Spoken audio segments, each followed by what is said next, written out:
Imagine que você está flutuando na escuridão infinita do espaço, cercado de aço e vidro, onde pesquisadores desenvolvem novos medicamentos em microgravidade, enquanto lá fora o globo azul da Terra passa lentamente.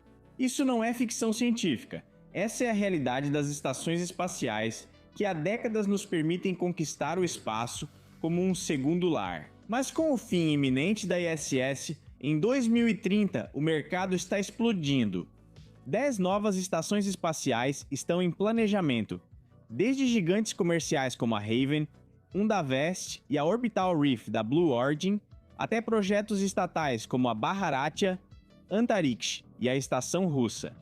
Hoje vamos comparar todas elas: capacidade, localização, datas de lançamento e características especiais, e também dar uma olhada na história da Tiangongtian da China.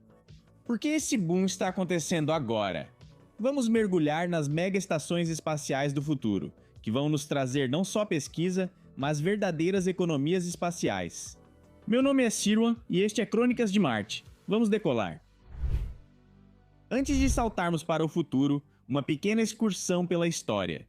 Porque sem os pioneiros, não haveria mega estações hoje. Tudo começou na década de 1970, com a Salyut 1, a primeira estação soviética, em 1971, que nos mostrou como as pessoas podem viver por meses em órbita. Depois veio a Skylab, em 1973, a primeira investida da NASA. Um tanque não tripulado do Saturno V, que serviu para experimentos de microgravidade, mas ficou desabitado após apenas 171 dias e caiu em 1979. Os soviéticos superaram isso com a Mir em 1986, 15 anos de operação. 104 astronautas, incluindo o recorde de Valery Polyakov, com 437 dias consecutivos. A Mir era um laboratório para biologia, ciência dos materiais e até mesmo cultivo comercial de cristais. Mas a idade e os cortes no orçamento levaram à queda controlada em 2001 e então veio a ISS. Construída desde 1998, habitada pela primeira vez em 2000, uma obra-prima internacional de 16 nações, com mais de 250 visitantes de 20 países, ela nos trouxe pesquisas inovadoras, desde cristais de proteína contra o câncer até impressão 3D no vácuo, e custou mais de 150 bilhões de dólares. Mas após mais de 25 anos, o fim está se aproximando. Em 2030, ela será desorbitada, de forma controlada, no Pacífico sobre o Ponto Nemo para evitar colisões. Até lá! Transição para estações comerciais, onde clientes institucionais, como a ESA e a NASA, alugam espaço para preencher a lacuna. Um destaque do presente é o Tiangong da China, o Palácio Celestial, em operação desde 2021, a única estação totalmente funcional além da ISS. Tiangong é um módulo em forma de T, com Tian como núcleo, desde 2021 complementado por Wentian e Mengtian em 2022. Ela orbita a Terra a uma altitude de 390 km em órbita terrestre baixa, ou simplesmente LEO, de Low Earth Orbit. Capacidade para 3 taikonautas de forma permanente e até 6 por curtos períodos. E gira em torno de pesquisa, astrofísica, biotecnologia e observação da Terra. A particularidade: a construção modular permite expansões, como o planejado telescópio Xuntian em 2026, que supera o Hubble com um campo de visão 300 vezes maior. O telescópio foi projetado para ser controlado remotamente, como qualquer outro, mas também possui, assim como drones modernos, o botão de voltar para casa, que o envia para entrar à estação para serviços e manutenção. A China já realizou mais de 100 experimentos, incluindo a criação de bichos da seda e fogo em gravidade zero. E eles comeram lá pela primeira vez, e estão convidando parceiros internacionais, como o Paquistão ou a ONU. A Tiangong é autônoma, com painéis solares de 100 kW, sistemas de suporte à vida que reciclam 90% da água e robôs para manutenção. Resumindo, ela é a versão moderna da ISS. Até 2030 ela deve ser expandida, talvez até com um segundo módulo central. Ela é um símbolo da ascensão da China, independente da ISS e um exemplo de eficiência. Construída em apenas 3 anos, em comparação com os 12 da ISS. Agora sobre o futuro. Consegui encontrar ao todo 10 projetos mais ou menos sérios que querem construir estações espaciais, e, em dezembro de 2025, já há atualizações. Vast Haven 1, sobre o qual já produzi um vídeo próprio, que está linkado abaixo, foi adiado para 2026, e o Lunar Gateway para 2027. Você também encontra um vídeo sobre isso abaixo. Vamos começar com o Lunar Gateway, a estação da NASA na órbita lunar. A equipe é composta pela NASA, ou seja, os Estados Unidos, a Agência Espacial Europeia ESA, o Japão com a JAXA e o Canadá com a CSA. A estação ficará em uma órbita lunar bastante complicada, na chamada órbita de halo quase retilínea, ou NRHO. Implantação: primeiro módulo em 2027 em um Falcon Heavy. Capacidade para 4 pessoas. Destaque: primeira estação lunar e ponto central para Artemis. Os custos ultrapassam 7 bilhões de dólares e o foco está na pesquisa lunar e na preparação para Marte. Agora vamos ao Vast Haven 1, um projeto ambicioso da empresa privada americana Vast, que está totalmente dedicada à comercialização do espaço. Esta estação deve ser posicionada em uma órbita baixa da Terra, onde estará idealmente localizada para facilitar o acesso direto a partir da Terra. O lançamento está previsto para 2026 em um Falcon 9 da SpaceX, o que destaca a confiabilidade e a eficiência de custo do sistema. Com capacidade para 4 pessoas, Haven 1 é compacta, mas altamente funcional. Ela serve como ponto de partida para uma futura expansão para um complexo maior, que possivelmente abrigará dezenas de pessoas, permitindo assim a construção de uma verdadeira economia espacial. O diferencial está no fato de que ela foi projetada como a primeira estação espacial totalmente comercial, operando de forma independente e podendo ser integrada perfeitamente no futuro. A SpaceX não só assume o transporte dos módulos, mas também da tripulação e da logística de carga, o que reforça a parceria. O foco está no turismo, ou seja, voos espaciais privados para aventureiros, assim como em pesquisas em áreas como biotecnologia e ciência dos materiais, onde a ausência de gravidade possibilita experimentos únicos. Pensem, por exemplo, no desenvolvimento de marca-passos. Atualizações recentes tornam isso ainda mais interessante. Em novembro de 2025, a Vast alcançou um marco ao concluir os testes estruturais da estação e lançar uma missão Pathfinder, que serve como demonstrador de tecnologia e já está em órbita com sucesso. A data de lançamento foi ligeiramente adiada para o segundo trimestre de 2026, o que é típico para esse tipo de projeto pioneiro. Mas os avanços são impressionantes e prometem uma nova era para a exploração espacial privada. Quando estiver concluída, a Haven 1 vai se parecer mais ou menos com o meu modelo impresso em 3D, aqui com novos módulos. Eu peguei o modelo no Printables, a plataforma do nosso parceiro Prusa. Eu deixei de fora os painéis solares porque acho que a estação fica melhor sem eles. E no meu estúdio, a estação não precisa ser alimentada por energia. A Vast também fala sobre estações espaciais rotativas, que podem oferecer diferentes forças de gravidade em vários níveis. Para isso, alguns desses módulos são simplesmente acoplados uns aos outros e colocados em rotação. Nos últimos meses, porém, não imprimi apenas essa estação espacial, mas também uma frota inteira de foguetes. E em dezembro, simplesmente comecei a imprimir muitas coisas para a casa e presentes de Natal com o Core One.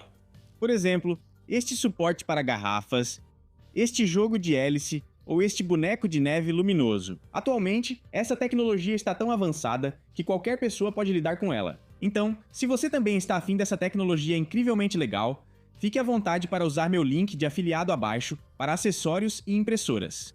Assim, você faz algo bom para você e apoia diretamente as Crônicas de Marte. Em seguida, vamos dar uma olhada na Estação Axiom, um projeto da empresa americana Axiom Space, fortemente ligada à NASA, que também deve ser colocado em órbita baixa da Terra. Ela é O.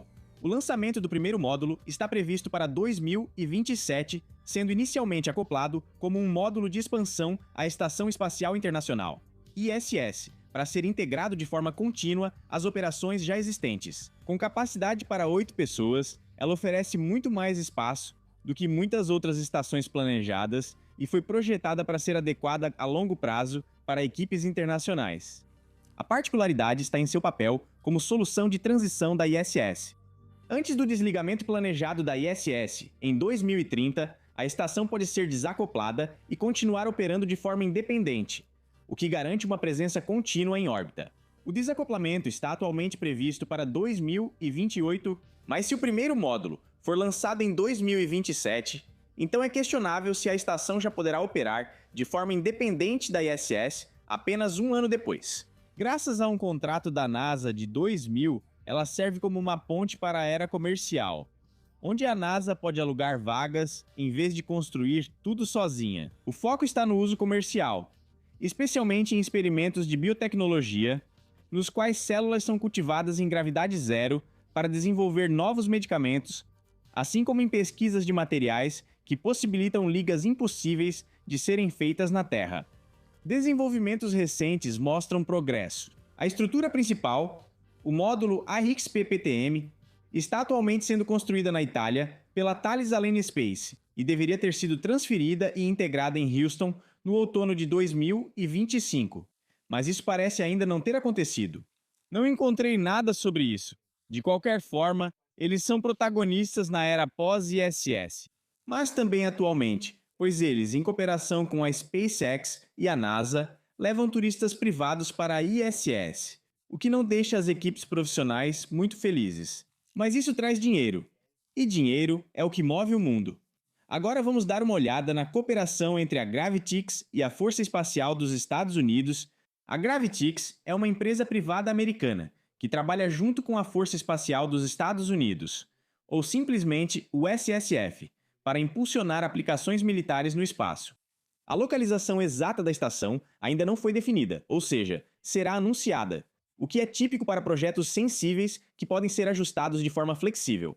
Da mesma forma, a data de implantação e a capacidade ainda não foram definidas, pois trata-se de um sistema altamente adaptável, projetado para responder a cenários de ameaça. A particularidade está no seu foco militar.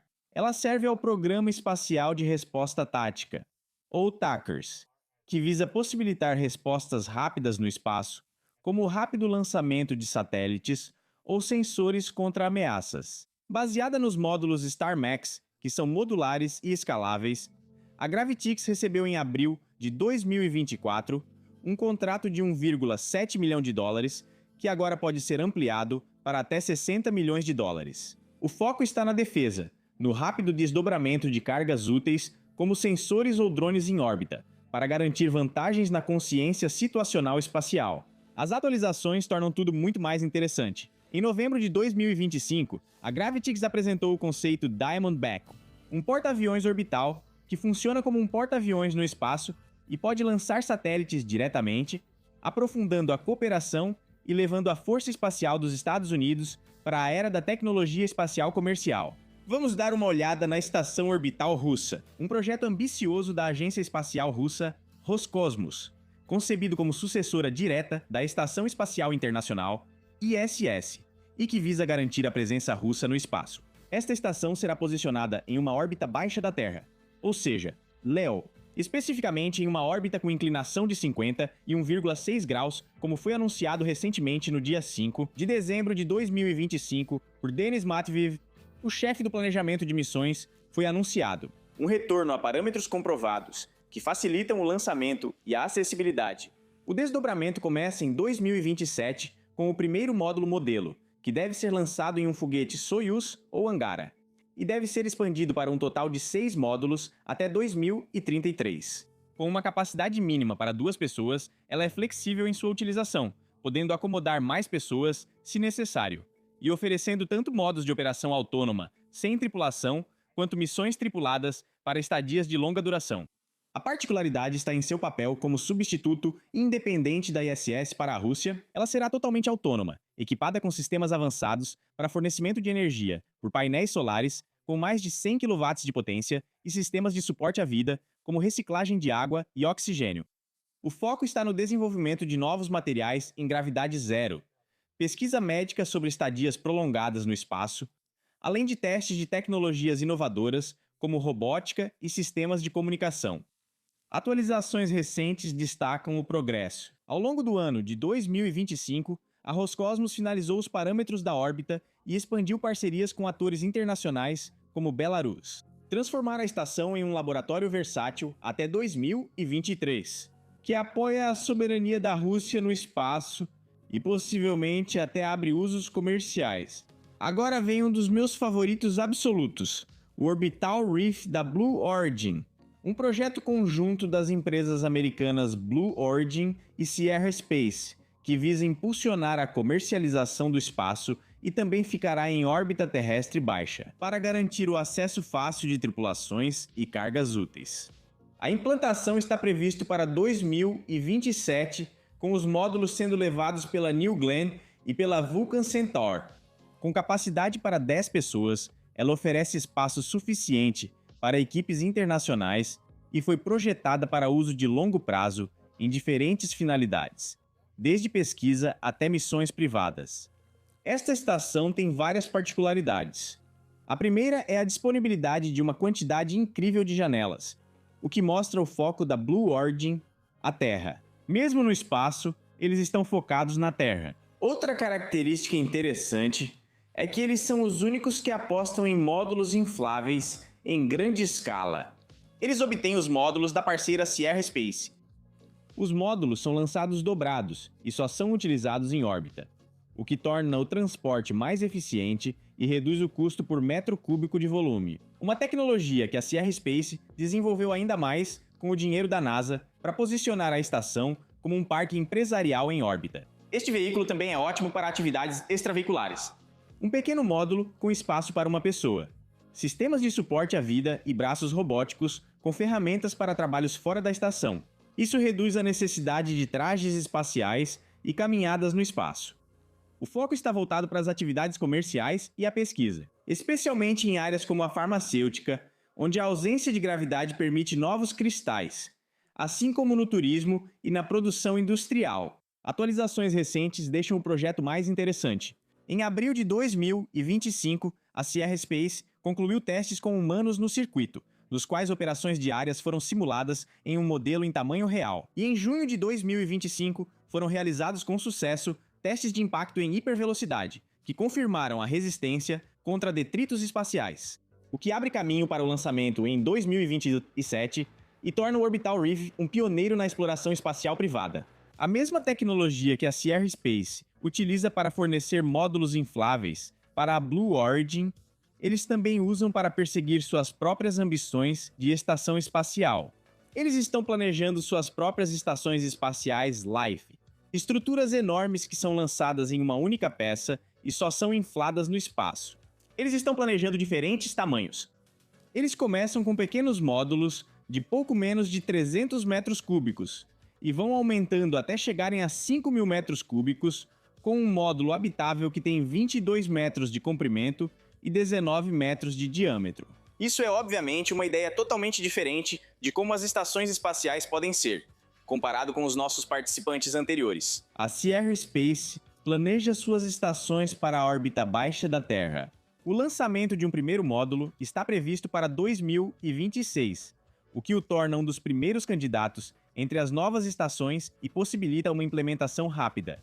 Com capacidade para 4 pessoas, ele é compacto, mas altamente funcional, ideal para pequenas equipes em missões curtas. Estamos falando da menor estação. A particularidade está em seu papel como projeto piloto para tecnologia inflável. O Large Integrated Flexible Environment, ou simplesmente LIFE, será lançado como um módulo independente que é dobrado, transportado e inflado em órbita. Demonstrar a viabilidade para estruturas maiores antes de ser integrado em projetos como o Orbital Reef. O foco está na pesquisa em biotecnologia, onde células e organismos são cultivados em gravidade zero para desenvolver novas terapias, além de servir como demonstrador de tecnologia para estações comerciais. Em março de 2025, a Sierra Space aprofundou uma parceria com o Jury para avançar na pesquisa médica no espaço. E em novembro de 2025, foram concluídos testes estruturais que validam a tecnologia inflável, o que torna o Pathfinder um passo decisivo para a era pós-ISS e posiciona a Sierra Space como líder em habitats modulares. E agora vamos dar uma olhada na estação Satya Antarik, um projeto inovador da Organização Indiana de Pesquisa Espacial, ou ISRO, que expressa as ambições espaciais da Índia e deve servir como o primeiro posto orbital próprio do país. Esta estação também será posicionada em uma órbita baixa da Terra, especificamente a uma altitude de cerca de 400 km para garantir o acesso fácil para foguetes indianos como o PSLV ou GSLV e minimizar os custos. O lançamento do primeiro módulo está previsto para 2028, começando com o primeiro módulo, BA-01, que deverá ser expandido gradualmente para vários módulos até 2035, atingir a capacidade total.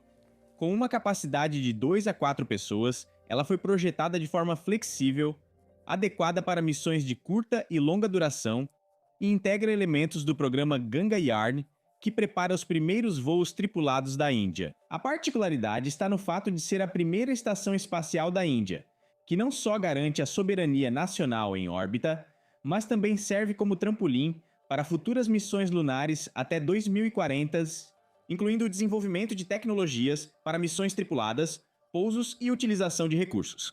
O foco está em experimentos científicos nas áreas de biologia, ciência dos materiais e observação da Terra, complementados por cooperações internacionais, como com a ONU ou parceiros na Ásia. Em dezembro de 2025, a ISRO concluiu a configuração total da estação, incluindo planos detalhados para fornecimento de energia e suporte à vida. E lançou o Bharatiya Antariksh Hackathon 2025, no qual equipes foram selecionadas para a grande final, a fim de gerar ideias inovadoras para esta estação. Um sinal claro de que a Índia quer assumir um papel de liderança na exploração espacial tripulada até 2035. Para finalizar, vamos analisar o Starlab, um projeto internacional conjunto da empresa americana Voyager Space e do conglomerado europeu Airbus, que visa impulsionar a comercialização e a cooperação global no espaço. E também será instalado na órbita baixa da Terra para possibilitar uma transição suave da ISS. O lançamento está previsto para antes de 2030, com um possível início não antes de 2028, como mencionado recentemente em um relatório, o que permite uma integração gradual e aposta em tecnologias já comprovadas. Com capacidade para 4 pessoas, ela é compacta, mas altamente adaptável, ideal para equipes mistas de cientistas e usuários comerciais. A particularidade está no seu foco internacional. Como uma joint venture, ela inclui parceiros de quase todas as regiões da ISS, exceto a Rússia, incluindo NanoRacks, agora Voyager, Mitsubishi Corporation do Japão, MDI Space do Canadá e Palantir dos Estados Unidos, o que traz uma ampla expertise em engenharia, IA e logística. Um módulo Starlab tem aproximadamente 300 metros cúbicos de espaço e um diâmetro de 8 metros, mas como uma estrutura fixa, não é inflável.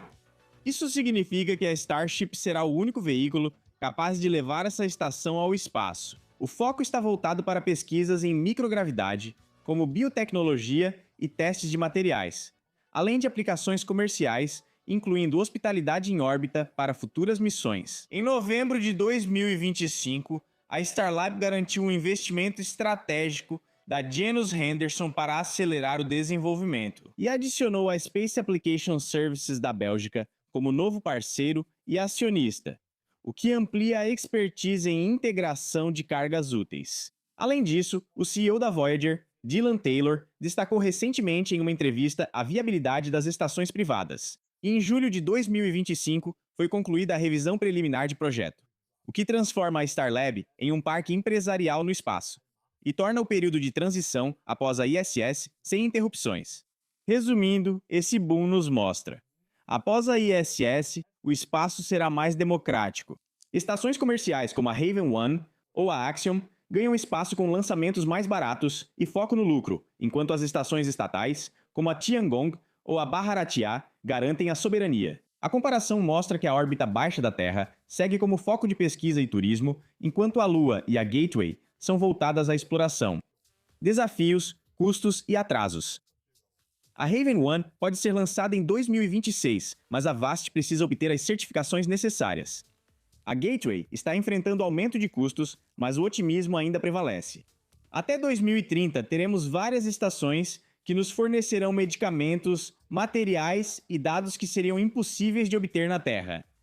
Imagine 2040, uma frota conectada com centros de reabastecimento e biosferas, marcando o início de uma economia espacial. O que vocês acham? Qual estação será o divisor de águas? E qual é a sua favorita pessoalmente? Escrevam nos comentários. Se gostou da comparação das mega estações espaciais, inscreva-se no Mars Chronicle e deixe seu like. Muito obrigado aos membros do canal e apoiadores do Patreon.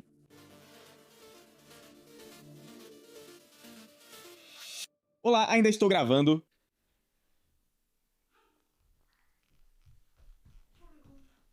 Olá. Ainda estou gravando. Ainda estou gravando. Você vai ficar deitado aqui e ficar quieto?